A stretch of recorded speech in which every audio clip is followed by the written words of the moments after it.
লাল শাক তো অনেকভাবেই খেয়েছো, তবে এইভাবে যদি লাল শাক একবার বানিয়ে খাও তাহলে একথালা ভাত তো উঠেই যাবে। ভেজ কিচেনে তোমাদের সবাইকে স্বাগত। আমি কড়াইতে নিয়ে নিয়েছি শুকনো লঙ্কা, 5 ফোড়ন আর গোটা জিরে। এটাকে আমি শুকনো খোলায় টেলে নিয়েছি এবং গুঁড়ো করে নিয়েছি। তারপর আমি কড়াইতে কিছুটা তেল দিলাম, সর্ষের তেল এখানে আমি দিয়েছি। এখানে আমি কড়াইতে সর্ষে ফোড়ন দিয়েছি। সর্ষে ফোড়ন দিয়ে আমি দিয়ে দিয়েছি আলু দিয়েছি, নুন হলুদ এগুলো দিয়ে দিয়েছি। তোমাদের বাড়িতে যেই সবজিগুলো থাকবে সেই সবজিগুলো তোমরা এখানে অ্যাড করবে।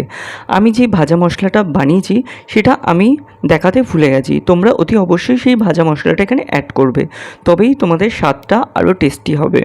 এবার আমি লাল শাকটা দিয়ে দিয়েছি, ঝালের জন্য আমি একটা কাঁচা লঙ্কা দিয়ে দিলাম কিছুটা চিনি। কারণ শাক, যে কোনো শাক রান্নাতে একটু চিনি না দিলে ভালো লাগে না, কারণ আজকাল বাজারে এত শাক বেরিয়েছে সবগুলো সারের তৈরি হয়, তার জন্য একটু তিতকুটি ভাব লাগে। এর জন্য যদি আমরা একটু চিনি অ্যাড করি তাহলে খেতে আরও টেস্টি হয়ে যায়।